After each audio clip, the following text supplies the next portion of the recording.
Welcome. Today we're going to unpack something really foundational for, well, anyone involved in owning or investing in a company. We're looking at the shareholder agreement, drawing from Magnus Kjøller's book, Deal Structuring. Exactly. And it's super important. If you've got partners or you're bringing investors on board, you absolutely need to understand the shareholder agreement, the SHA. It's basically the rule book, how everyone co-owns and runs the business together. Okay, let's get into why it's so important then. Because I can see how in the rush of building a business, maybe this gets pushed aside. It often does, yeah. But that's a real risk. Think of it like setting the ground rules up front. It's about managing expectations, creating a structure for decisions, and importantly, for handling disagreements before they happen. It's proactive. Building a solid foundation, basically. Yeah. So, okay, what are the key things, the absolute must-knows inside an SHA? Where do we start? Well, a really logical place is decision making. And voting rights. The SHA spells out exactly how the big calls are made in the company. And critically, the voting power each shareholder has, usually tied to ownership percentage, but not always. Right. And it gets specific about thresholds, too. Like, does a decision need just a simple majority? Or maybe a supermajority, say 75%? Or even, for some really huge things, unanimous agreement. Ah, okay. So it reflects the power balance. You wouldn't want, like, needing everyone to agree on buying new office chairs, Exactly. but selling the whole company. That's different. Precisely. You set different bars for different decisions. Then another really key piece is the first right of refusal, often called ROFR. ROFR. Okay, how does that one work? So imagine one shareholder decides they want out. They want to sell their shares. The ROFR gives the other existing shareholders the first dibs, basically, to buy those shares. Before they can be sold to some outsider. Exactly. It's a control mechanism. It helps the current owners manage who they end up being in business with, keep control within the group. Yeah, keeps things predictable. It actually reminds me, I have a friend, Johnny, a founder. He ran into issues because his agreement didn't cover preemption rights properly when new investment came in. Ah, preemption. Similar concept, but slightly different focus. Right. It's about new shares being issued, not existing ones being sold. Correct. Preemption gives existing shareholders the right to buy new shares, usually pro rata, to maintain their ownership percentage. Johnny's situation, getting diluted because he couldn't buy in on the new round. Yeah, it hit his stake pretty hard long term. It's a classic example. Both ROFR for existing shares and preemption for new shares are about protecting the current shareholder's position and influence. Really vital stuff. Okay. What else is crucial in these agreements? You mentioned drag-along and tag-along rights earlier. They sound interesting. They do sound a bit like legal jargon, don't they? But they're very practical. Let's take drag along first. This one usually benefits the majority shareholder. If they secure a deal to sell their stake, they can essentially drag the minority shareholders along. Meaning force them to sell too. Yes, force them to sell their shares on the same terms.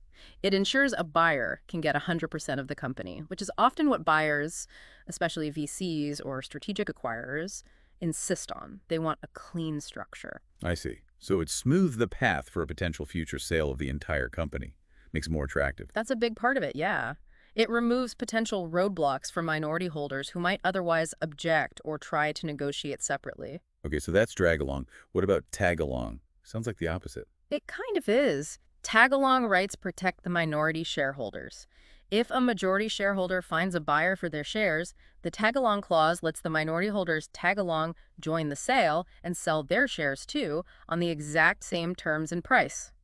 So the majority can't just exit and leave the minority shareholders stuck, maybe with a new, unknown majority partner. Precisely. It ensures fairness and provides an exit opportunity for everyone if the controlling shareholder decides to sell out, levels the playing field a bit. Got it. That makes sense. What other common clauses should we know about? Non-compete clauses are very frequent, especially for founders or key shareholder employees. These basically restrict someone from leaving the company and immediately setting up or joining a rival business for a specified time. Protects the company's secrets and market position. Exactly. Protects competitive advantage, customer lists, know-how. Of course, how enforceable these are can vary depending on how reasonably they're written, the time, the scope. Right. And what about actual management? Does the SHA get into who runs the show day to day or appoints the board? Absolutely. Management and board appointments are often detailed. The SHA can specify which shareholders have the right to appoint directors to the board.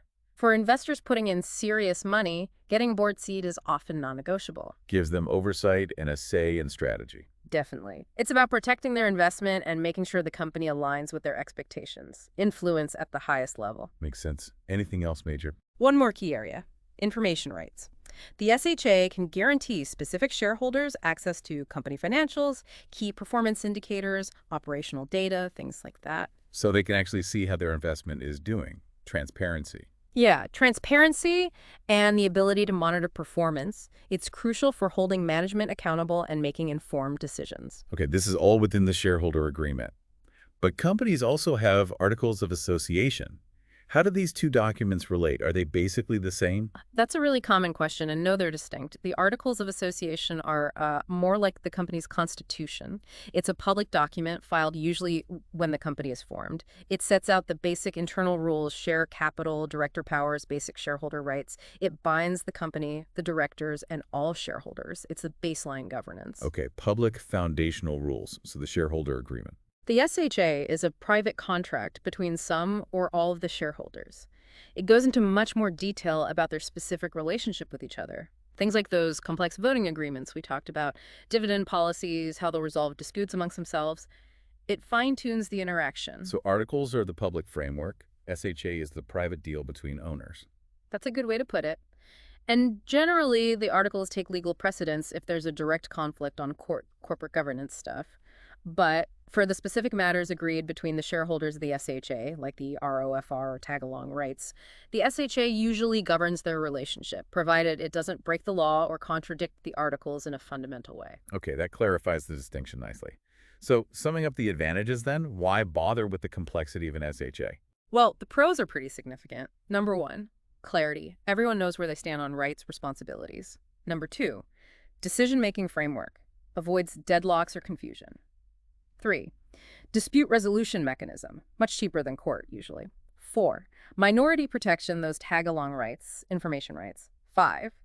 Control over ownership via ROFR. And ultimately, it helps align everyone towards the same goals. That's pretty essential, especially with multiple parties involved. Are there any downsides, any reasons not to have one? Well, downsides. Reasons not to is maybe too strong, but there are considerations. They can be complex to draft. You probably need lawyers, so there's an upfront cost that can be a barrier for early-stage startups. Legal fees. Yeah.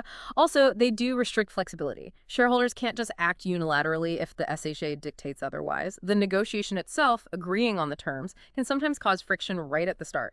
And enforcement, depending on the jurisdiction and the specific issue, can sometimes be complex, though generally they are enforceable contracts. Okay, let's circle back to Johnny's situation, the dilution issue, because of lacking preemption rights. That really highlights the impact of not having the right clause. Are there other quick examples where a specific SHA clause becomes a real game changer? Oh, absolutely. Think about, say, a deadlock situation. Two 50-50 partners who just cannot agree on a major strategic direction. A well-drafted SHA might include a deadlock resolution mechanism, maybe mediation first, then potentially a shotgun clause. The shotgun clause. Yeah, where one partner sets a price and the other partner has to either buy them out at that price or sell their own shares at that same price. It forces a resolution one way or another. Wow, okay, high stakes. Definitely. Yeah. Or think about an investor putting in seed money.